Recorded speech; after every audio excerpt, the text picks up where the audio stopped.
समादरणीय प्रिय भक्तवृन्द, हार्दिक नमन, हार्दिक प्रणाम। सधैँ जस्तै आज पनि यहाँहरूका समक्षमा श्री स्वस्थानी व्रत कथाको नयाँ श्रृङ्खलालाई लिएर हामीहरू समुपस्थित भइसकेका छौँ। भक्तवृन्द, आउनुहोस् कथालाई प्रारम्भ गर्नुभन्दा पूर्व मङ्गलाचरण गरौँ, पुष्पाञ्जली गरौँ।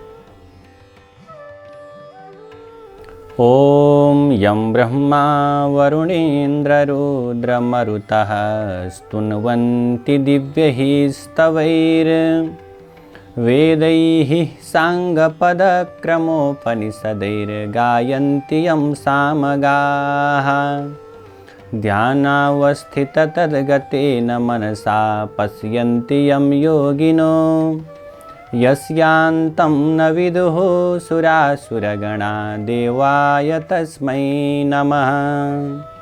श्रीमच्चन्दनचर्चितोज्ज्वलवपुः शुक्लाम्बरा मल्लिका मालालङ्कृतकुण्डला प्रविलसन्मुक्तावली शोभिता।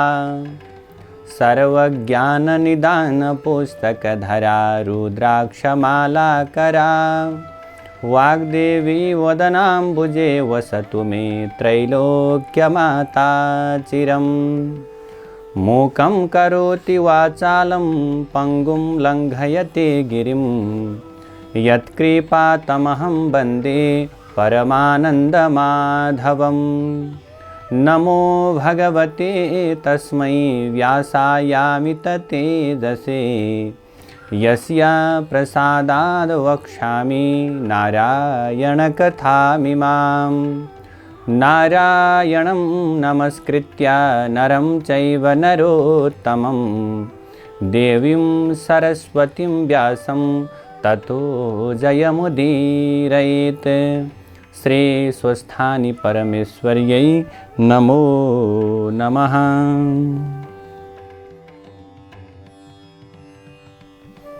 अथ अष्टादशोऽध्यायः। श्री स्वस्थानी व्रतकथाको 18औं अध्यायमा कुमारजीले आज्ञा गर्नुहुन्छ, हे अगस्त्य मुनि। त्यसपछि महादेवले भगवान विष्णुलाई बिदा दिएर जालन्धरसँग युद्ध गर्न लाग्नुभयो। महादेव र जालन्धरको भयङ्कर सङ्ग्राम भयो। ठुलो प्रकारको युद्ध भयो। लडाईँको आरम्भ भयो। वृन्दाको पतिव्रता धर्म विष्णुले हरण गरिसकेका हुनाले जालन्धर शक्ति क्षीण भएर महादेवसँग युद्ध गर्न नसकी आकाशमा गएर माया युद्ध गर्न थाल्यो। महादेव पनि आकाशमै गएर युद्ध गर्न लाग्नुभयो। त्यसपछि जालन्धरको शक्ति क्षीण भएको जानेर भगवान विष्णुले वृन्दाको सत्य डगाइसकेछन् भन्ने ठानेर तेजिलो त्रिशूल लिएर तिनै नेत्रबाट अग्निको ज्वाला निकाली क्रोधपूर्वक जालन्धरको छातीमा प्रहार गर्नुभयो। त्यो त्रिशूलको चोटले जालन्धर मरेर अन्तःपुरको चोकमा ठुलो शब्दले पछारियो। त्यो चरको शब्दलाई सुनेर वृन्दाले के को शब्द हो भनेर हेर्न जाँदा आफ्नै स्वामी, आफ्नै पति, आफ्नै श्रीमान जालन्धर मरेको देखेर अनेक प्रकारले विलाप गर्दै रुन लागिन्, कराउन लागिन्। भन्दछिन्, हे स्वामी, मलाई यस्तो प्रकारको अवस्थामा एक्लै पारेर कहाँ जानुभयो? पापिष्ठ विष्णुले छल गर्दा हजुरको यो गति भयो र मेरो पनि यो अवस्था भयो। हजुर बिना म प्राण राख्न सक्दिनँ। हजुर जहाँ जानुभयो म पनि उहीँ जान्छु भन्दै केश फिँजाएर विष्णुको मुखमा हेरेर भन्न लागिन्, हे पापिष्ठ विष्णु, तिमीले छलेर मेरो पतिव्रतालाई धर्म नष्ट गरिदिनाले मेरा स्वामीको यो गति भयो, मेरा स्वामीको यो अवस्था भयो।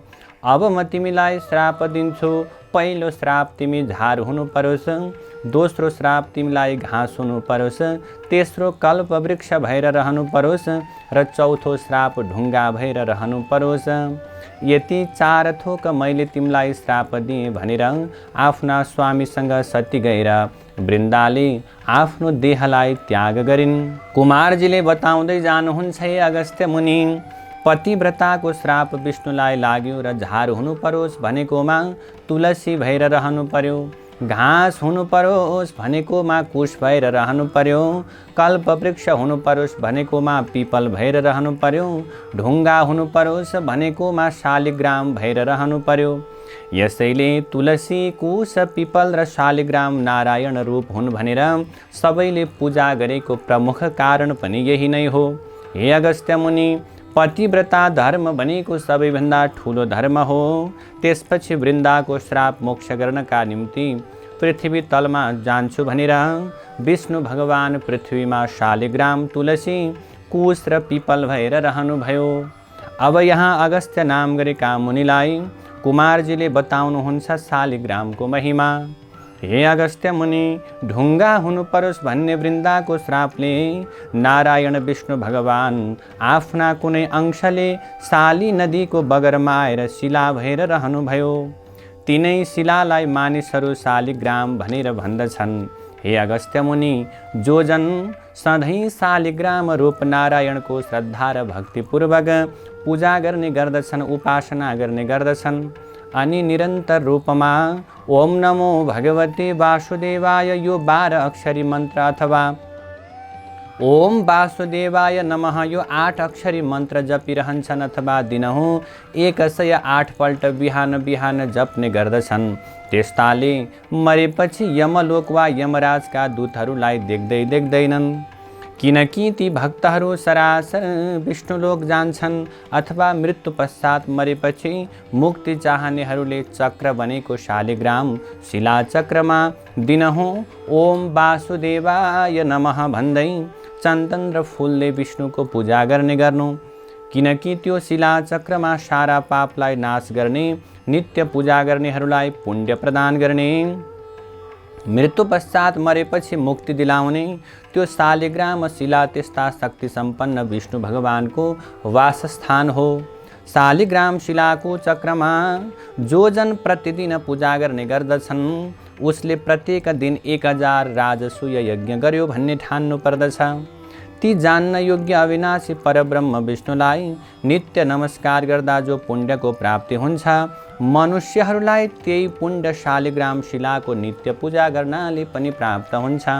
जस्तै ठुल्ठुला काठमा आगो रहन्छ र कुनै मौकामा उसको शक्ति प्रकट हुन्छ, त्यस्तै प्रकारले हरि भगवान सर्वव्यापी हुनुहुन्छ, तर पनि शालिग्राममा उहाँको शक्ति प्रकाश प्रकट हुन्छ।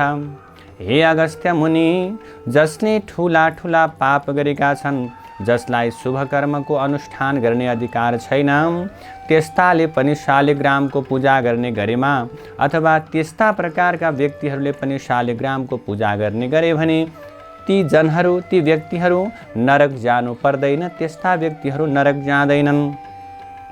विष्णु भगवान लक्ष्मीमा रमण गर्दा पनि त्यति प्रमोदित हुनुहुन्न अनि आफ्नो पूर्व वैकुण्ठमा पनि बरु त्यति रमाउनुहुन्न जति शालिग्राम शिला चक्रमा सदा भगवान विष्णु रमाउनुहुन्छ।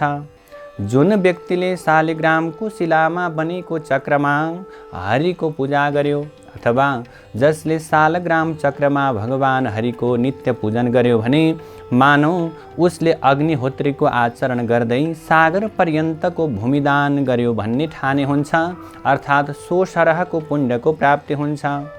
मनुष्यले एकैपल्ट पनि शालिग्राम शिलाको पूजा गर्छ भने त्यसका सबै प्रकारका पापहरू जसरी सूर्योदय भएपछि अन्धकार नाश भएर जान्छ, त्यसै गरी नाश हुन्छन् समस्त प्रकारका पापहरू। कुमारजीले बताउँदै जानुहुन्छ, हे अगस्त्य मुनि, जसले शालिग्राममा बनेका 12वटा शिलाचक्रको विधिपूर्वक पूजा गरेको छ, अब म तिमीलाई त्यसको प्रभाव बताउँछु, त्यसको महत्त्व बताउँछु, मन लगाएर सुन।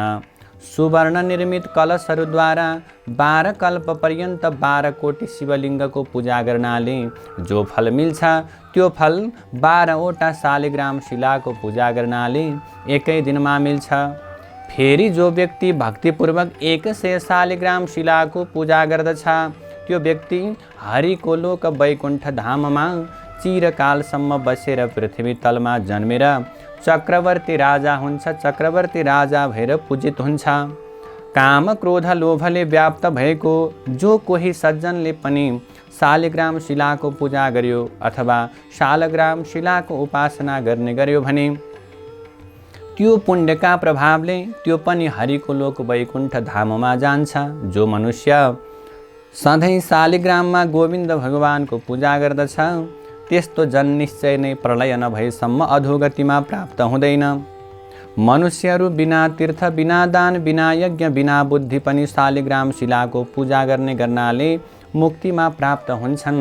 शालिग्राममा हरिको पूजा गर्ने जन उग्र पापी नै भए पनि पछि उसको न नरकवास, न गर्भवास, न त ऊ किरा फट्याङ्ग्रा आदि कुत्सित योनिमा नै जन्मन्छ। अर्थात् त्यस्तो प्रकारको त्रियक योनि यानि तेस्रो शरीर हुने योनिमा पनि त्यो प्रकारको जोनिमा पनि त्यो जन्मिँदैन। यसबाट हामीले के बुझ्नुपर्छ भने शालिग्राम भगवान अथवा शालिग्राममा भगवान हरिको स्वरूपलाई मानेर पूजा गर्नाले त्यस्ता प्रकारका पापिष्ठ व्यक्तिहरूमा पनि बिस्तारै धर्मको उदय हुन्छ। त्यस्ता व्यक्तिहरूलाई पनि बुद्धिको, सद्बुद्धिको प्राप्ति हुन्छ। भगवानले त्यो प्रदान गर्नुहुन्छ। दीक्षा विधान र मन्त्र जान्नेवाला जो जन सधैँ शालिग्राममा भगवान विष्णुको पूजा गर्दछन् भने त्यो जन वैष्णव धाममा जान्छ। शालिग्राम शिलाको जलले जो आफूलाई अभिषेक गर्दछन्, मानौ उनले सबै प्रकारका तीर्थहरूमा स्नान गरेको, नुहाएको फल प्राप्ति गर्छन् र सबै यज्ञहरूमा दीक्षित भए बराबरको त्यो पुण्यको प्राप्ति हुन्छ। गङ्गा, गोदावरी, रेवा आदि जो मोक्ष दिने प्रकारका नदीहरू छन्, ती सबै प्रकारका तीर्थसहित भएर शालिग्राम शिलाको जलमा निवास गर्दछन्। तसर्थ नाना प्रकारका नैवेद्यहरूले, फूलहरूले, दीपहरूले, चन्दनहरूले र स्तोत्र पाठ, बाजा गाजा, गीत आदिहरूले शालिग्राम शिलाको नित्य पूजा गर्नुपर्दछ।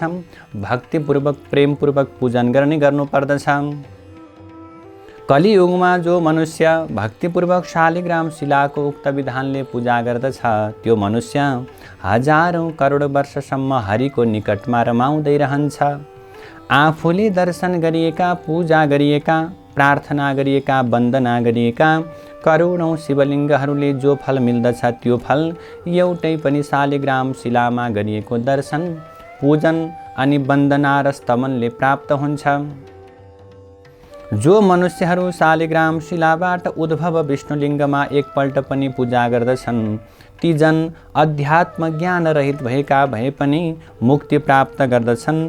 शालिग्राम शिलारूपी केशव भगवान जहाँ रहनुहुन्छ, त्यही यक्ष, देवता, सिद्ध र 14 प्रकारका भुवनहरू रहन्छन्। जो मनुष्य शालिग्राम शिलाको अगाडि रहेर पितृहरूको श्राद्ध गर्दछन्, त्यस्ता व्यक्तिहरूका पितृहरू तृप्त भएर 100 कल्पसम्म स्वर्गमा निवास गर्दछन्। जो मनुष्य नित्य प्रति शालिग्राम शिलाको जल पिउँछन्, त्यस्ताले हजारौं पल्ट पञ्चगव्य आचमन गर्नाले के प्रयोजन? अर्थात् हजारौं पटक पञ्चगव्य आचमन गरेको पुण्य शालिग्राम शिलाको नित्य जल पान गर्नाले अथवा नित्य त्यो चरणोदक पिउनाले प्राप्ति हुन्छ। जुन ठाउँमा शालिग्राम शिला रहन्छन्, त्यहाँबाट चारैतिर 3 योजन अर्थात् 12 कोससम्म त्यो ठाउँ तीर्थ समान भनेर मानिन्छ। त्यहाँ गरिएको दान, त्यहाँ गरिएको हवन सबै करोडौं गुणा अधिक फलदायक हुन्छ। शालिग्राम शिलाको जल एवं गोमती चक्रको जल, यी दुवै जल मिलाएर जो मनुष्यहरू हरेक नित्य के गर्दछन्, पिउँदछन्, त्यसलाई ग्रहण गर्दछन् र शरीरमा छर्किन्छन् भने त्यसको शरीर नै चक्रले चिन्हित भएको जस्तै हुन्छ। अर्थात् शालग्राम जस्तै पवित्र हुन्छ। यसमा कुनै संशय छैन। जो चक्र संसारमा गुप्त रहन्छ, त्यो चक्र यमलोकका धर्मराजलाई छोडेर अरू कसैले पनि देख्दैन। हरिभक्तहरूको चरणोदकको सेचनले यमराज भयभीत रहन्छन्। अर्थात् यमलोक त्यस्ता प्रकारका व्यक्तिहरू जानु पर्दैन जसले नित्य शालग्रामको सेवा गर्दछन्। यसै कारण वैष्णवहरूको उत्तम घरमा जानका निम्ति आफ्ना दूतहरूलाई यमराजले निषेध गरेका छन्। जो कोही नदीहरू सोझै समुद्रमा मिल्नेवाला छैनन्, माघ मासमा ती नदीहरूमा स्नान गर्नाले त्रिरात्र व्रतको फल मिल्दछ। सोझै समुद्रमै मिसिने नदीहरूमा नुहाउनाले, स्नान गर्नाले एक पक्ष व्रतको फल मिल्दछ। समुद्रमै स्नान गर्नाले 1 महिने व्रतको फल मिल्छ। गोदावरीमा स्नान गर्नाले 6 महिना व्रत गरेको फल मिल्दछ। गङ्गामा स्नान गर्नाले 1 वर्ष व्रत गरेको फल मिल्दछ। तर शालिग्राम शिलारूपी भगवानको चरणोदकले स्नान गर्नाले 12 वर्षसम्म व्रत बसेको फल प्राप्ति हुन्छ। यदि माघ महिनामा स्नानका लागि शालिग्रामको पवित्र जल मिल्यो भने करोडौँ तीर्थको सेवाले कुनै पनि प्रयोजन छैन, अर्थात् त्यति धेरै प्रभावकारी हुन्छ। जो मनुष्य आमाका दुधका साथमै मिलाएर शालिग्राम शिलाको जल एक थोपै मात्र भए पनि पिउँछन् भने त्यो मनुष्य अवश्य पनि मोक्ष हुन्छ। शालिग्राम शिलाको नजिकको एक कोश वरिपरिको भूमिमा किरो अथवा सानो प्रकारको जीव मर्यो भने पनि त्यो पक्कै वैकुण्ठ लोकमा जान्छ। जो मनुष्य शालिग्राम शिलाको उत्तम चक्र दान गर्छ उसले पर्वत अनि जङ्गल सहितको भूमण्डलको दान गरेको फललाई प्राप्त गर्दछ। जो जन शालिग्राम शिलाको मोल लगाउँछन् अथवा जसले शालिग्राम शिलालाई बेच्ने काम गर्दछन्, मूल्यमा तुलना गर्दछन् भने त्यस्ता प्रकारका व्यक्तिहरू मरेपछि प्रलय पर्यन्त नरकमा जान्छन् भनेर बताइएको छ। त्यसैले शालिग्रामको कुनै मूल्य हुँदैन, अर्थात् शालिग्राम अमूल्य छन्। यसकारण शालिग्राम शिलाको किनबेच कहिल्यै पनि गर्नु हुँदैन। पापसँग डराउने मान्छेहरूले सधैँभरि सारा पाप नाश गर्ने वासुदेव भगवानलाई सम्झना गर्नुपर्दछ। इन्द्रिय दमनपूर्वक घोर जङ्गलमा तपस्या गर्नाले मनुष्यले जुन फल पाउँछ त्यो फल गरुडध्वज विष्णुको स्मरण गर्नाले भगवानलाई सम्झिनाले मात्रै पनि प्राप्त गर्दछन्। अज्ञानले वशीभूत भएर जानेर अथवा नजानेर धेरै प्रकारको पाप गर्ने मनुष्यले पनि सारा पापलाई हरण गर्ने भगवान हरिलाई सम्झेर नमस्कार गर्यो भने त्यो जन कहिल्यै नरक जानु पर्दैन। पृथ्वीमा जति पनि तीर्थ छन् अनि जति पनि प्रकारका पुण्य स्थानहरू छन्, भगवान विष्णुको नामको कीर्तनले नै ती सबैमा गरिएको पुण्यफल प्राप्ति हुन्छ। सारङ्ग धनुर्धारी शरणागत वत्सल विष्णु भगवानको शरणमा जो व्यक्ति पर्दछन् तिनीहरूले न यमराजलाई देख्नुपर्छ न त तिनीहरू नरकै जान्छन्। नारी जातिहरू त अथवा भनौँ कुनै प्रकारको व्यक्तिले अथवा कुनै महिलाले ती सतीत्व डगाउने अथवा विष्णुको त्यो अंशलाई नै शालिग्राम भएको हो भनेर आज शालिग्रामलाई अपमान गर्ने अथवा शालिग्रामलाई स्पर्श गर्दैनन्, पूजा गर्दैनन् कसैले। तर वास्तवमा भन्ने हो भने शालिग्राम सधैँ पवित्र रहनुहुन्छ। शालिग्राम भगवानको यति धेरै महत्त्व रहेको छ। त्यसैले केवल भगवान शालिग्राम धोएको अथवा शालिग्राम चोभेको जललाई नै साक्षात् निर्दोष अंशका त्रैलोक्यनाथ विष्णुको चरणोदक मानेर ओम नमो वासुदेवाय भन्दै आचमन गरेर शिरमा दिनहुँ छर्कने गरे पनि अथवा प्रत्येक एकादशीको व्रत बस्ने गरे पनि अथवा 12 महिनामा आउने त्यो पूर्णिमाको र मलमासमा पर्ने मलमासकै पूर्णिमाको कथा सुन्ने मात्रै गरे पनि सधैँ शालिग्रामको पूजा गरेको पुण्यफल प्राप्त गर्न सकिन्छ। अब कुमारजीले अगस्त्य नाम गरेका मुनिलाई बताउनुहुन्छ, हे अगस्त्य मुनि, घाँस हुनु परोस् भन्ने सत्यवृन्दाको श्रापले आफ्ना एक अंशले तुलसी भएका तुलसीका पातहरूले जो मनुष्य हरिको पूजा गर्दछन् त्यो मनुष्यलाई पानीमाथि पानीमै रहेको कमलको पातलाई पानीले नभिजाए जस्तै गरेर कुनै पनि प्रकारको पापले छुन सक्दैन। 1 तोला सुन अथवा 4 तोला चाँदी दान गर्नाले जो फल प्राप्त हुन्छ त्यो फल कुनै पनि एकादशीको दिनमा तुलसी पत्रले भगवान हरिको पूजा गर्दामा प्राप्त हुन्छ। एकादशीका दिनमा तुलसी पत्रले पूजा गर्दा भगवान विष्णु जस्तो प्रसन्न हुनुहुन्छ त्यस्तो प्रसन्नता रत्न मणि वैदुर्य मणि अनि मुगा आदिले पूजा गर्दा पनि भगवान त्यति प्रसन्न हुनुहुन्न जति तुलसीले पूजा गर्नाले हुनुहुन्छ। एकादशीको दिनमा जुन जनले तुलसीका मञ्जरीहरूले केशव भगवानको पूजा गर्दछन् त्यस्ता प्रकारका व्यक्तिले जन्मदेखि गरेका समस्त पापका जति पनि प्रकारका थुप्राहरू छन् ती सबैलाई दग्ध गर्दछन्, हटाउँदछन् अनि जन्म जन्मान्तरका 10,000 वर्षदेखि गरिआएका आफ्ना सारा पापका नखाक गरिदिन्छन्। सधैँ दर्शन गरिएकी, सधैँ स्पर्शन गरिएकी, सधैँ ध्यान गरिएकी, सधैँ कीर्तन गरिएकी, सधैँ प्रार्थना गरिएकी, स्वयं रोपिएकी, स्वयं सेचिएकी, सधैँ पूजा गरिएकी र सधैँ ढोगिएकी, वन्दना गरिएकी तुलसी सर्वदा कल्याणकारी हुन्छन्। यी उक्त 9 प्रकारले जो जन प्रतिदिन तुलसीको भक्ति गर्दछन् त्यस्ता जनहरू हजारौं करोड युगसम्म हरिको घर वैकुण्ठमा वास गर्दछन्। हे अगस्त्य मुनि, रोपिएकी तुलसीले जति जरा फैलाउँछिन् त्यति 1000 युगसम्म रोप्नेको पुण्य फैलाउँछिन् अर्थात् बढाउँदछिन्। हे अगस्त्य मुनि, जुन जनद्वारा रोपिएको तुलसी जबसम्म आफ्ना हाँगाबिगा शाखा प्रशाखाहरूले र उनका बिया पुष्प र पत्रले पृथ्वी तलमा बढिरहन्छन्, ती पुरुषका कुलमा जो जन्मिएका छन्, जो पछि जन्मिनेछन् र जो बितिसके ती सबै जनको 2000 कल्प वर्षसम्म भगवान हरिको धाममा अर्थात् वैकुण्ठमा वास हुन्छ। हे अगस्त्य मुनि, झाङका झाङ तुलसीको झाडी रोप्नेले यमराजको दर्शन गर्नु पर्दैन, किनकि तुलसीको रुख, तुलसीको बिरुवा सबै पापलाई नाश गर्ने, चिताएको कल्याणकारी कुरालाई पुर्याउने र पुण्य दिने हुन्छन्। जुन घरमा झाङिएको तुलसीको मठ रहन्छ त्यो घर पुण्य तीर्थ समान हो, त्यहाँ यमराजका दूतहरू जाँदै जाँदैनन्। जो जन आफ्ना घरको आँगनमा तुलसी रोप्दछन् ती जन त्यो तुलसीको बोटमा जति बीज र तुलसी दल हुन्छन् अनि ती बीजका सन्तान दर सन्तान फैलँदै अथवा फैलिँदै चलिरहन्छन्, त्यति 1000 वर्षसम्म स्वर्गमा निवास गर्न पाउँछन्।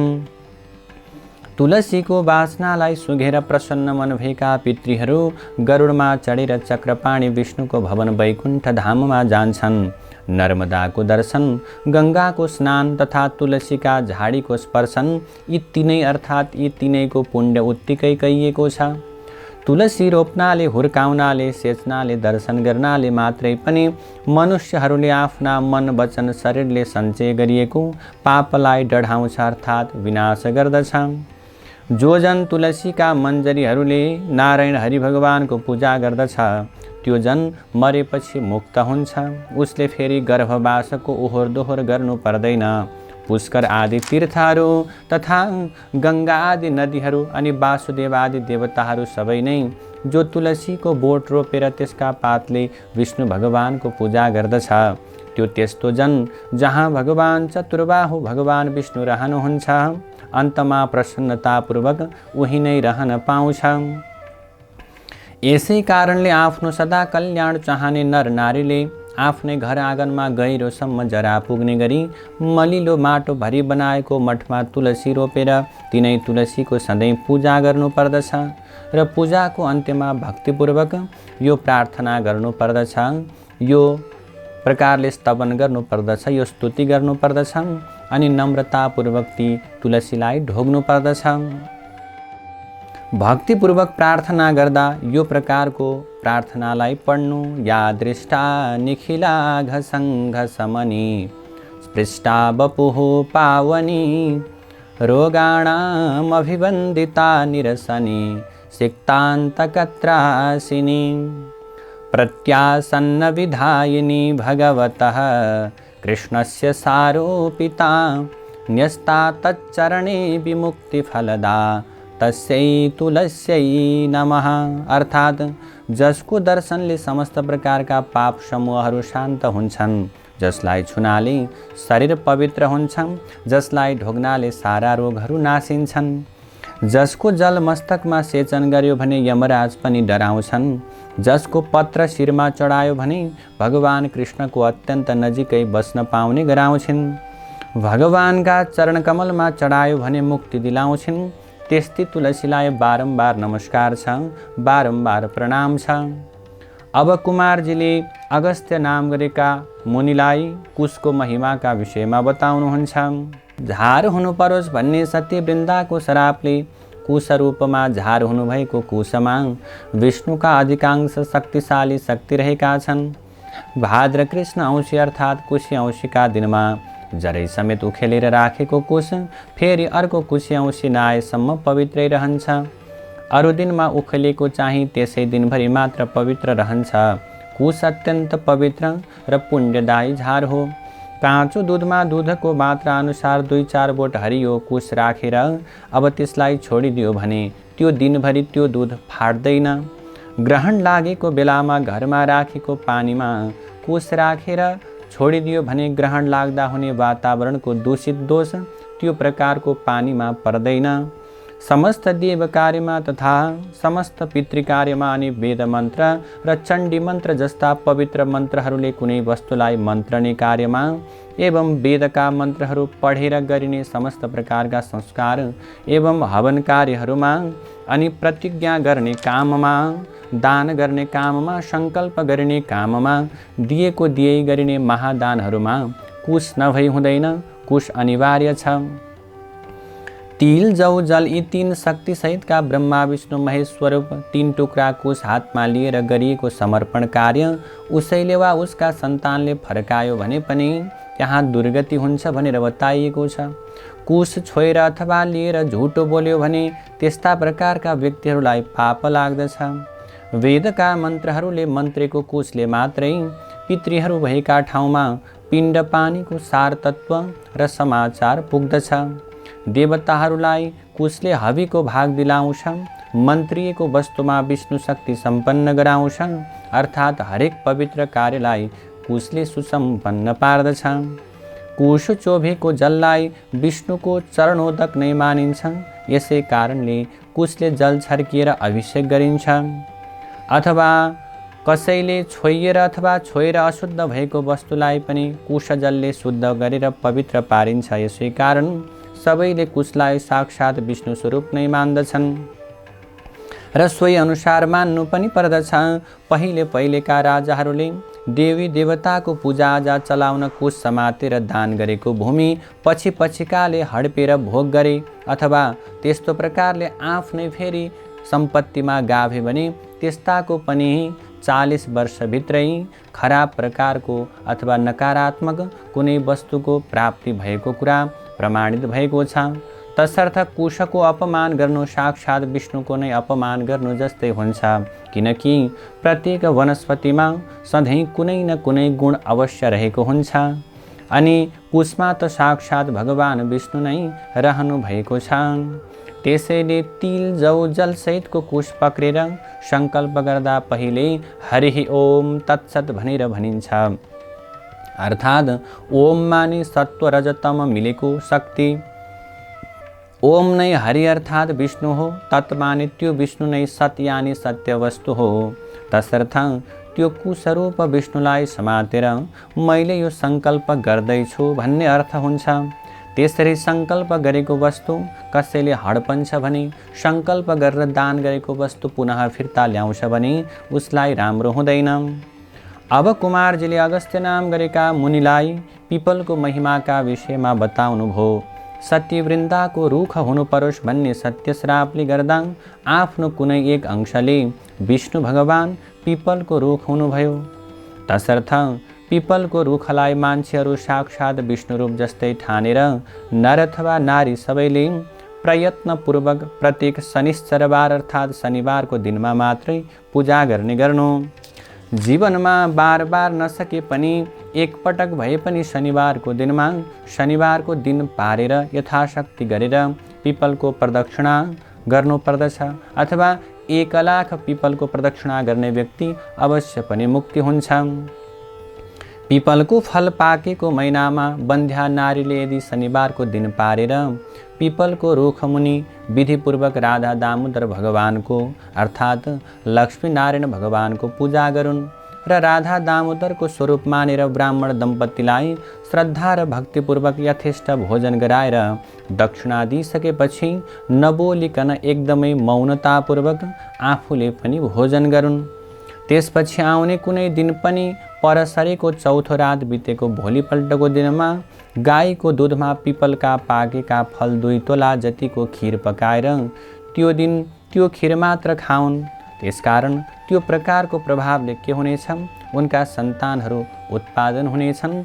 असन्तान अथवा निसन्तानलाई पनि यसरी सन्तान दिन सक्ने शक्ति पिपलको त्यो प्रकारको दानामा रहेको हुन्छ। त्यस्तै प्रति शनिबार पिपलको पूजा गरेर फलामको दक्षिणा चढाउनाले 7.5 शनि दशा हुनेलाई शनिश्चरले पिर्दैन। अनि पिपलको पूजन दर्शन स्पर्शन प्रदक्षिणा यी सबै शनिबार मात्रै गर्नु पर्दछ। किनकि पिपलको रुखमा मात्रै शनिश्चरले टिक्ने ठाउँ पाएको अरू बार गर्यो भने राम्रो नहुने यो शास्त्रहरूले बताएका छन्। किनकि पिपलको वृक्षमा शनिश्चरको पनि वास छ र अरू अरू भूत प्रेत पिशाच राक्षस साकिनी डाकिनी आदिको पनि वास छ। तिनीहरूलाई त्यहाँ बस्नका लागि भगवान विष्णुले नै अभय प्रकारको दान दिनुभएको छ। यसैले पिपलको बोट नजिकैको घरमा पिशाचदेखि डराउने अथवा त्यो प्रकारको कर्म हुने हुनाले घरको नजिकमा पिपल अथवा घरको अत्यन्तै नजिकमा पिपलको रुखलाई त्यति राम्रो मानिँदैन। प्रात मध्याह्न सायं आधारात्मा भूत प्रेत पिशाच नाच्ने हुनाले त्यो लाग्छ भनेर मानिसहरू पिपलको बोट भएको ठाउँमा रातिको समयमा जाँदैनन् र साना बच्चाहरूलाई पनि जान दिँदैनन्, निगरानीमा राख्दछन्। यसै कारण भूत प्रेतादिको आश्रय ठाउँ भएको पिपलको रुख काट्नाले अथवा रुखलाई मास्नाले पनि के हुन्छ, नकारात्मक कुराको प्राप्ति हुन्छ। त्यसैले पिपलको रुखलाई मास्नु हुँदैन। हे अगस्त्य मुनि, त्यसरी वृन्दाको सत्य डगाउने कामलाई सकेर शिवजीसँग विदा भएर विष्णु भगवान वैकुण्ठ धाम गइसकेपछि शिवजी आफ्नो कामलाई फत्ते गरेर अर्थात् आफ्नो कामलाई सम्पन्न गरेर अत्यन्त हर्षले अत्यन्त खुसी भएर साँढेमा चढेर सकल देवता अगाडि पछाडि लगाएर अनेक खुसीका बाजा बजाउँदै अप्सराले नाच्दै गन्धर्वहरूले गाना अथवा गीतहरू गाउँदै पुष्पवृष्टि गर्दै कैलाशमा प्रवेश गर्नुभयो। अनि प्रमथगण सहित शिवशक्ति स्वरूपले रहनुभयो। त्यसपछि सबै देवताहरू महादेवसँग विदा मागेर आफ्ना आफ्ना आश्रममा गएर आनन्दपूर्वक रहन लागे। हे अगस्त्य मुनि, अब पातालका कुरा कहन्छु, तिमी ध्यानपूर्वक सुन। पार्वतीको आज्ञाले अश्वत्थामा ऋषि सप्त पातालको मूल र सातलमा पुग्नुभयो।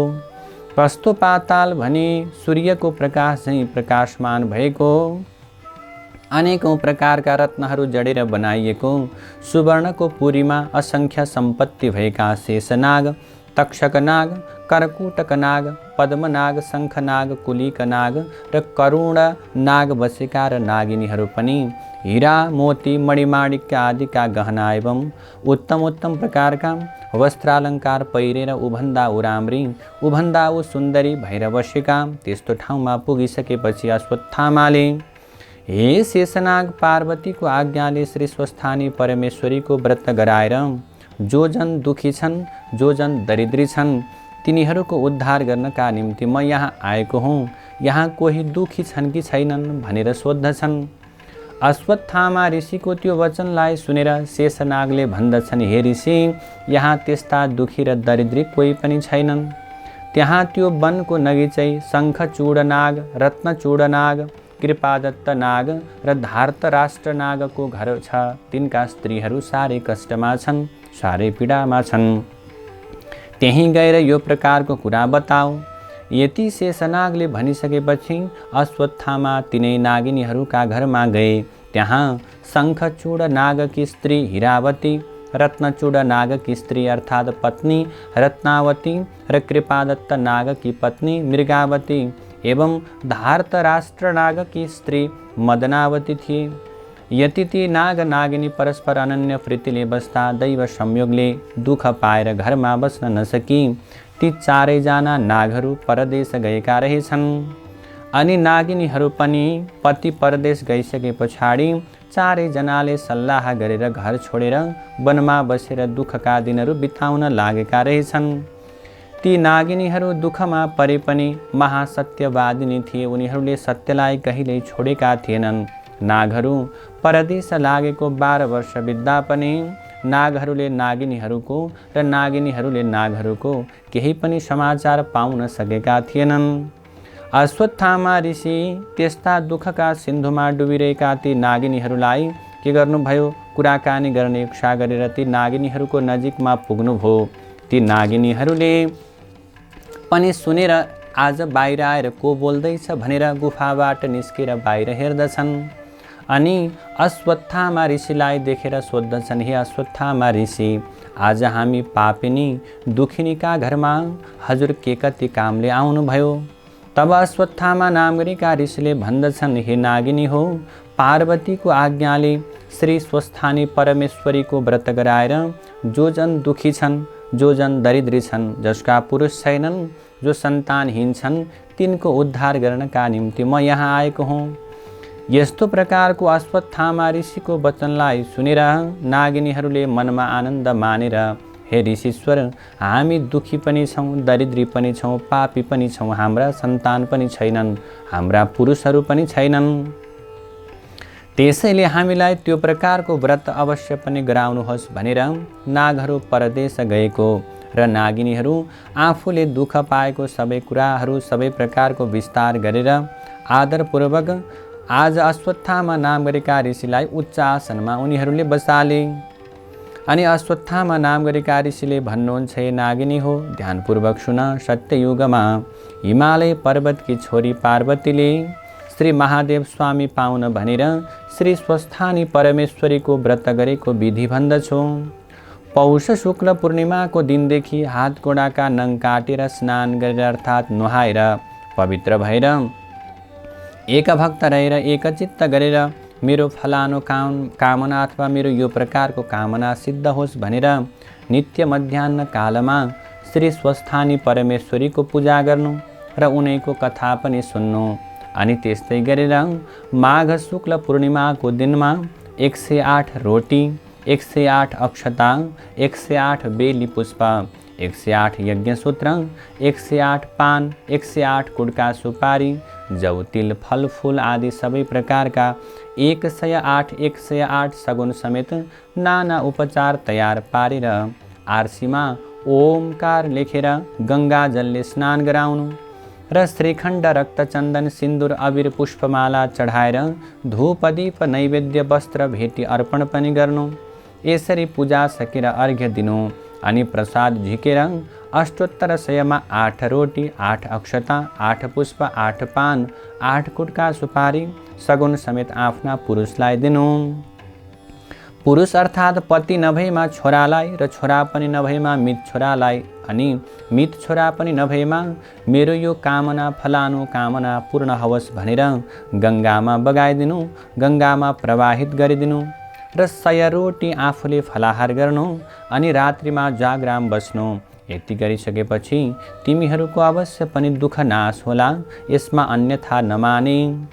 यस्तो प्रकारको अश्वत्थामा ऋषिले भनेको कुरालाई सुनेर नागिनीहरू अत्यन्त खुसी भएर भन्न लागे, हे अश्वत्थामा ऋषि, हामी स्त्री जातिलाई त्यस्तो प्रकारको ज्ञान, त्यो प्रकारको गूढ रहस्य कहाँबाट प्राप्त हुनु?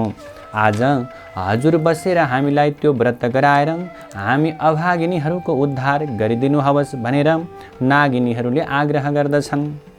यस्तो भनेर ऋषिलाई सम्मानपूर्वक घरमा लगेर बसाए। त्यसपछि पौष शुक्ल पूर्णिमा आयो र विधिपूर्वक व्रत आरम्भ गराएर महिना दिन पुगेपछि माघ शुक्ल पूर्णिमाको दिनमा समस्त सामग्री तयार गराएर श्री स्वस्थानी परमेश्वरीको अश्वत्थामा नाम गरेका ऋषिले पूजा गराए। पूजा सकिएपछि अश्वत्थामा ऋषिले भन्नुहुन्छ, हे नागिनी हो, अब अर्घ्य दिएर जप पाठ ध्यान र प्रार्थना गर। अनि नागिनीहरूले अञ्जली जोडेर, हे ईश्वरी, हामी दुखियाहरूको पूजाले प्रसन्न भएर यो दुःखको समुद्रबाट पार लगाउनुहोस् भनेर प्रार्थना गर्दा गर्दै पूर्व दिशाबाट 1000 सूर्यको जस्तै तेज भएकी श्री स्वस्थानी परमेश्वरी प्रकट भएर दर्शन दिएर भन्नुहुन्छ, हे नागिनी हो, तिमीहरूको श्रद्धा र भक्तिले म अत्यन्तै प्रसन्न भएँ, खुसी भएँ। तिमीहरूलाई जस्तो प्रकारको इच्छा छ वरदान माग भनेर श्री स्वस्थानी परमेश्वरीले भन्नुभयो। अनि त्यो कुरालाई सुनेर नागिनीहरूले बिन्ती गर्दछन्, हे ईश्वरी, हामी दुखिनीहरूको आज हामी अत्यन्त पीडामा छौँ, हाम्रो दुःखलाई हरण गर्नुहोस्। हाम्रा स्वामीहरू चाँडै नै घरमा आइपुगुन् भनेर उनीहरूले वर मागे। अनि ईश्वरीले पनि तथास्तु भनेर वरदान दिनुभयो। त्यसपछि प्रसाद झिक्न लाग्दा श्री स्वस्थानी परमेश्वरीको व्रतको प्रभावले परदेशबाट नागहरू आइपुगे र नागिनीहरूले मनमा अत्यन्त आनन्द मान्दै धन्य धन्य श्री स्वस्थानी परमेश्वरी भनेर प्रसाद झिकेर 8 रोटी, 8 अक्षता, 8 बेली पुष्प, 8 पान, 8 कुडका सुपारी सगुन समेत आफ्ना आफ्ना पतिलाई अर्थात् श्रीमानलाई दिएर दण्डवत प्रणाम गरे, दर्शन गरे। अनि अश्वत्थामा ऋषिलाई पनि भोजन गराएर दक्षिणा दिएर विदा गरे। त्यसै दिनदेखि ती नाग नागिनीहरू असङ्ख्य सम्पत्ति पाएर आनन्दले रहँदा भए। जय जय श्री स्कंद पुराणे केदारखण्डे माघ महात्म्ये कुमार अगस्त्य संवादे श्री स्वस्थानी परमेश्वर्या व्रतकथायां नागिनी व्रतकरणं नाम अष्टादशोऽध्यायः। नारायण हरि हरि। भक्तवृन्द, कथाको समापनसँगै आउनुहोस् पुनः पुष्पाञ्जलि गरौँ। हरि ओम उपनयतु मङ्गलं वः सकल जगन मङ्गलालयः श्रीमान् दिनकर किरण निबोधिता नवनलिन दल निवेक्षणः कृष्णः। काले वर्षतु पर्जन्यः पृथिवी सस्यशालिनी देशोऽयं क्षोभरहितो ब्राह्मणाः सन्तु निर्भयाः। अपुत्राः पुत्रिणः सन्तु पुत्रिणः सन्तु पौत्रिणः निर्धनाः सधनाः सन्तु जीवन्तु शरदां शतं। तत्रैव गङ्गा यमुना च तत्र गोदावरी सिन्धु सरस्वती च तीर्थानि सर्वाणि वसन्ति तत्र यत्र च्युतोदारकथा प्रसङ्गः। या कुन्देन्दुतुषारहारधवला या शुभ्रवस्त्रावृता या वीणावरदण्डमण्डितकरा या श्वेतपद्मासना या ब्रह्माच्युतशङ्करप्रभृतिभिर्देवैः सदा वन्दिता क्षामां पातु सरस्वती भगवती निःशेषजाड्यापहा। कायेन वाचा मनसेन्द्रियैर्वा बुद्ध्यात्मना वा प्रकृतिस्वभावात् करोमि यद्यत् सकलं परस्मै नारायणायेति समर्पयेतत्। नारायणायेति समर्पयेतत्। श्री स्वस्थानी दिव्यार्पणमस्तु।